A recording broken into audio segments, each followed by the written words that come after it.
मंच पर बैठे हुए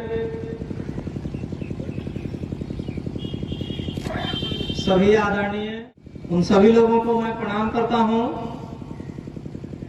सभा में उपस्थित जो भी हमसे बड़े हैं उन सभी को प्रणाम करता हूं, और जो छोटे हैं उन सभी लोगों को मैं अपना स्नेह प्रदर्शित करता हूं। हमारे अनुरोध पर इस सभा में सम्मिलित होने के लिए आए हुए IAS ऑफिसर और हमारे अस्थायी अभिभावक और संस्था के वरीय सदस्य श्री R प्रसाद जी को प्रणाम करता हूं। हमारे अस्थायी अभिभावक रिटायर्ड जिला अपर दंडाधिकारी और संस्था के वरीय सदस्य श्री ललन प्रसाद जी को मैं प्रणाम करता हूं।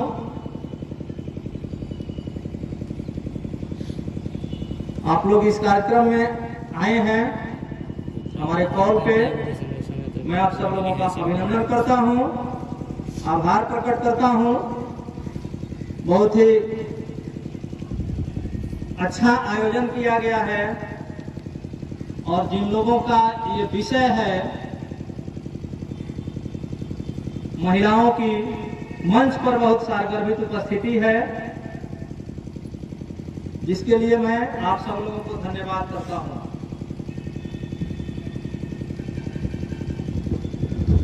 पूर्व में बहुत सारे वक्ताओं ने अपने अपने विचार रखे हैं। मुझे भी आदेश हुआ है कि मैं भी अपना विचार रखूं।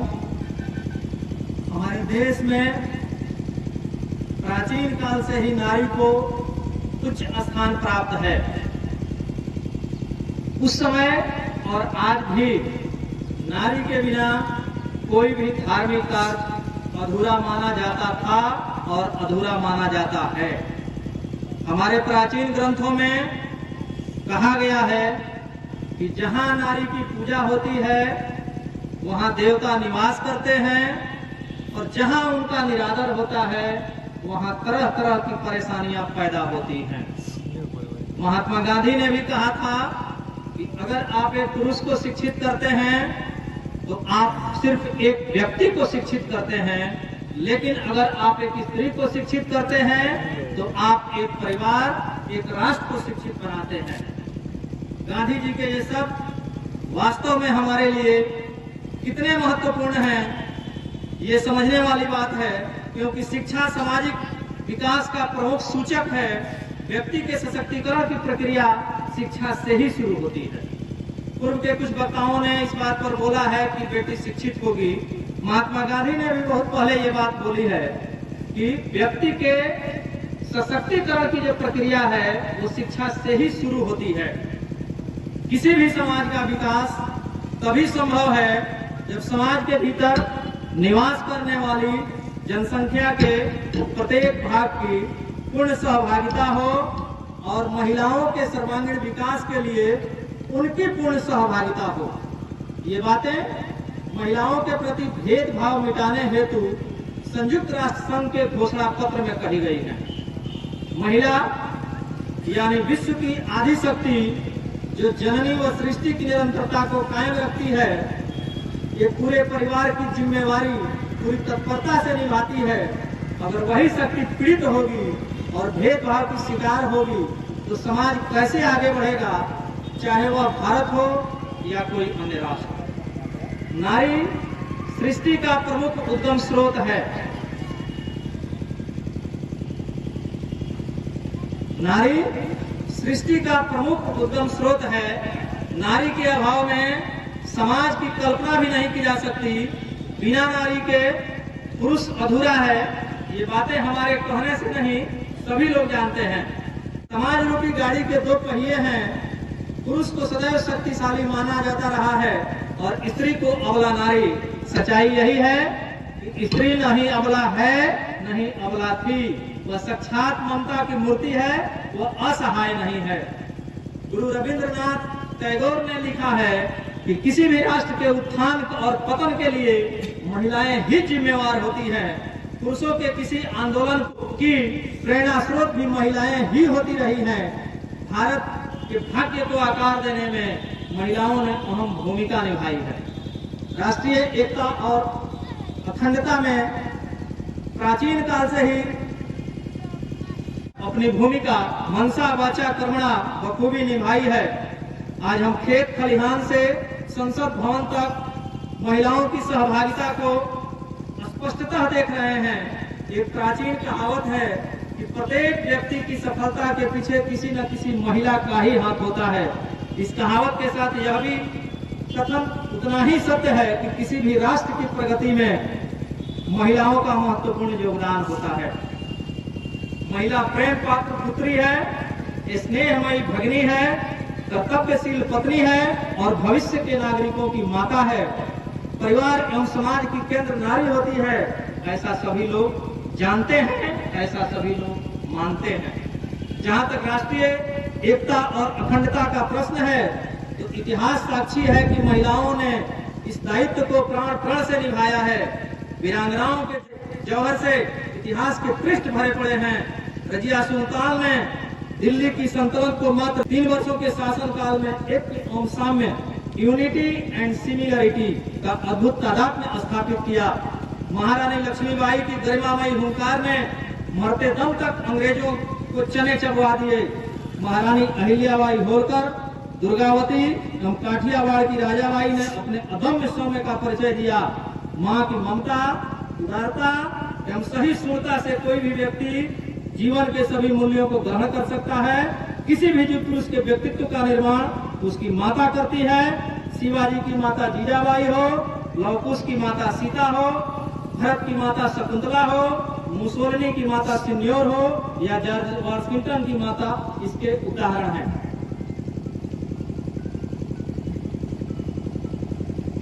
भारत के स्वतंत्रता आंदोलनों में नारियों ने जितनी बड़ी संख्या में भाग लिया, उससे यह सिद्ध होता है कि समय आने पर महिलाएं प्रेम की पुकार को क्रोध की हुंकार में तब्दील कर राष्ट्रीय अखंडता को अक्षुण्ण बनाए रखने में अपना सर्वस्व समर्पित कर सकती हैं। Sarojini Naidu, Swarup Rani, Vijaya Lakshmi Pandit, Aruna Asaf Ali, Annie Besant, madam Bhikaji Cama, Sucheta Kripalani इत्यादि महिलाओं ने राष्ट्रीय एकता एवं अखंडता के दायित्व को पूर्ण करने में कोई कोर कसर नहीं छोड़ी। आजादी के बाद इंदिरा गांधी ने अपने प्रयासों से राष्ट्र को अखंड बनाए रखा। मानव विकास के इतिहास में महिलाएं पुरुषों जितना ही आवश्यक रही हैं। वास्तव में किसी समाज में महिलाओं की हैसियत, रोजगार और किया जाने वाला काम देश के समग्र विकास के सूचकांक होते हैं।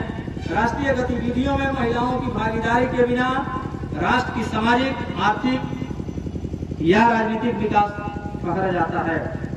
आज के परिप्रेक्ष्य में निश्चित रूप से कहा जा सकता है कि प्रत्येक क्षेत्र में महिलाओं ने अपने दायित्वों का निर्वहन करते हुए राष्ट्र की प्रगति में अपनी भूमिका निभाई है।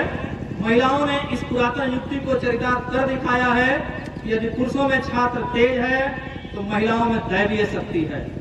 सामाजिक, धार्मिक, आर्थिक, राजनीतिक एवं प्रशासनिक इत्यादि समस्त क्षेत्रों में अपनी कार्य कुशलता एवं जीवन का परिचय देकर महिलाओं ने सफलता के नए आयाम स्थापित किए हैं। आज की नारी स्वतंत्र है।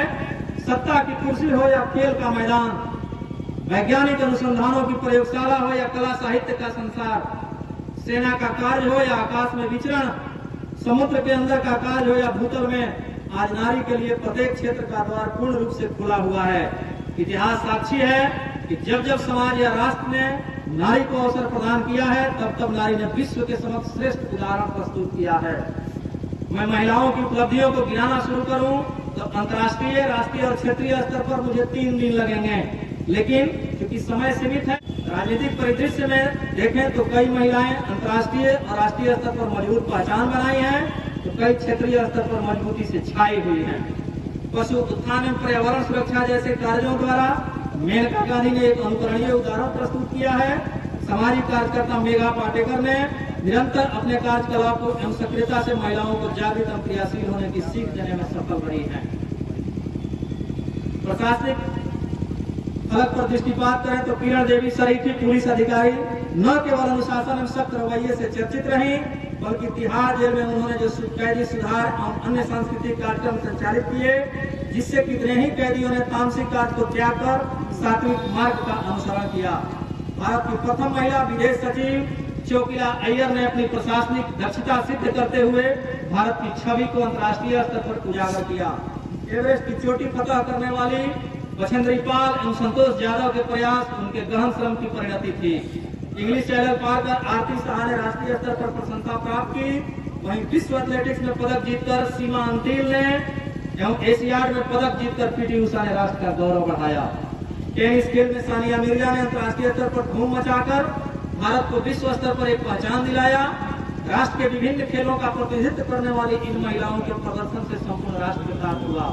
देश की एकता एवं विकास के लिए महिलाओं ने निरंतर ओजस्वी एवं रचनात्मक लेखन का कार्य किया है। वीडियो में से खींच के बढ़िया वह तो झांसी वाली रानी थी। व्हाट्सएप पर हमारा धाय पत्रकार के कविता के माध्यम से जागृति का संकनाद करने वाली सुभद्रा कुमारी चौहान को भला कौन भूल सकता है।